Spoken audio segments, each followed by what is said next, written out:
absolutely. But I'll take a team that'll fight over a team that won't, that'll sit back and take it any day of the week and bring on the next team. So that's how I look at it. Give me a team that's got some fight and will compete to the very end, right, wrong, or indifferent, no matter how good the officiating is or whatever. Makes no difference to me. I'll take a team with some competitive fight and some spirit. 17 penalties, ridiculous? Absolutely. 100% is ridiculous. And so you say what you want, but I'll take a team that'll fight. I'm proud of this team, and we'll keep fighting, and eventually we'll find a way to win. Eventually we'll find a way to eliminate penalties. All right, so that's Rex's take after losing to the Giants at home. Now we need your take. Skip, Rex shows emotion every single week, after wins, after losses. Do you like how he handled the postgame in this one? I did not. And as you both know, I picked the Bills to be a wild card team in the AFC. And I was very disappointed in Rex Ryan after this game because there were many other ways he could have gone. And let me start my little diatribe with what our Dan Graziano reported before the game, that Tom Coughlin told his team that the Bills will beat themselves with penalties. And they committed, what was it, 17 for 135 yards? Yeah, 17 penalties. That's a disaster. They lead the league with 58. Yeah, they're running away with that lead also. So if Rex had opened up by saying, look, we didn't have LaShawn McCoy, and we didn't have Sammy Watkins, two of our biggest and best playmakers, so we struggled a little bit on offense, I could accept that. If he would then go to the penalties and say, hey, coaching does play some role in the number of penalties that we've committed, but he took no blame at all for the penalties committed when he should have. And then when he talks about, I'll stick with a team that will fight. Did they look like they fought on the Rashad Jennings run that broke the game open from 17 to 10 to 24? He swat to the side like the guy. Look at that. Look at this run. Two. Now watch this guy right here. Up. Get out of my way. And got hurt on the play. Oh, baby. Way to go. We can watch this all day. 10. Way to go, Rashad. Rashad had like no yards to that point, and he shrugged off 3 completely uninspired, non-fighting Buffalo Bills. Are you kidding me? They're 17 to 10. They could have stopped him. If the first tackle is made, maybe we're having a different conversation right now. Is that fight? That's not fight to me. So again, Rex looks silly up there trying to defend that because you can't defend that. You need to take it, swallow it, admit it, embrace it, and say, we'll be ready for next week. I mean, it's just as simple as that. Instead, he says, no, you guys don't know what goes on. I know a couple of the penalties were bad calls or iffy calls. I get that.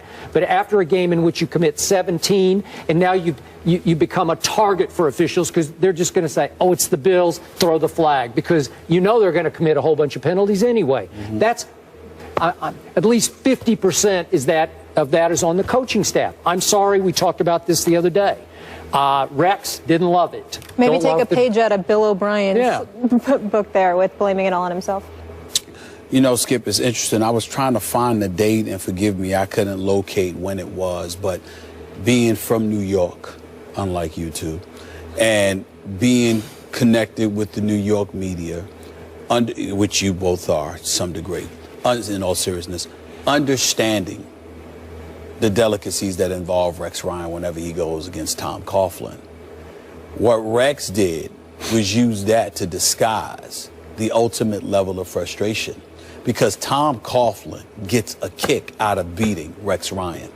He is the antithesis of Rex Ryan. And I mean no disrespect to Rex Ryan, because I think he's a fabulous defensive coach. He should be applauded for the 2 AFC championships that he delivered to New York, AFC championship games, that is.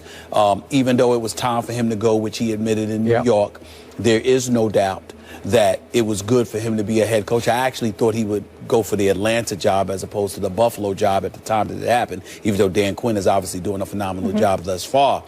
But I say all of that to say, Tom Coughlin, I don't know him at all. Don't know him personally, don't know him professionally. I don't know Tom Coughlin at all. Never spoke to him.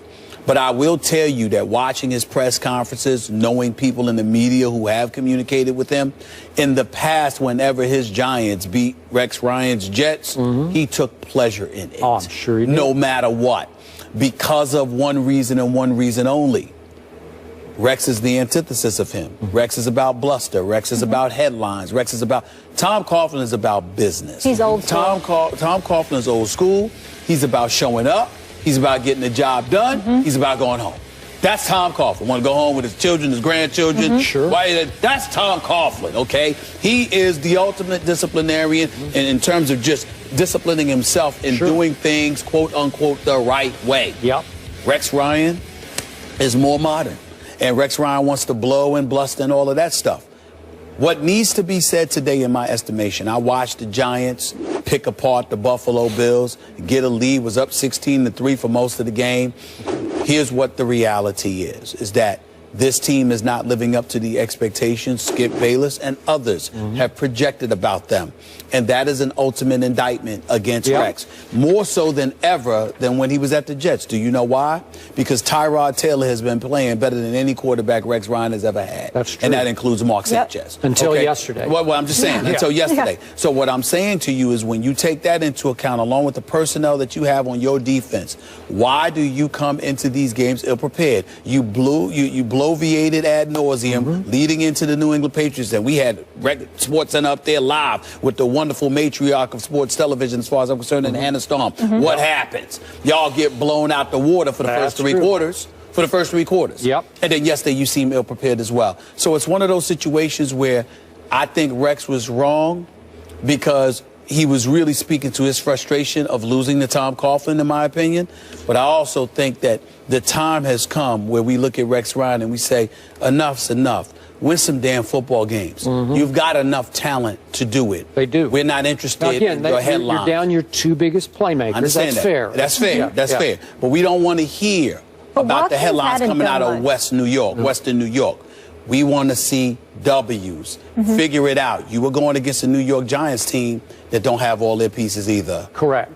And you have your defensive pieces. And Rex Ryan's calling card is coaching defense. And now it's only 4 games, not a huge sample size, but your defense is 17th in points allowed and 23rd in yards allowed. That ain't Rex Ryan's defense. To me, that, again, you had to play Tom Brady and he threw for 466. But still, this isn't good enough yet. I'm going to hang in with this team because I still think it's very talented. And if they get the 2 playmakers back, especially LaShawn, that would help a lot. Players do love playing for him. There's never been a question about that. Kevin Durant, meanwhile, has some strong words for our very own Stephen A. Smith.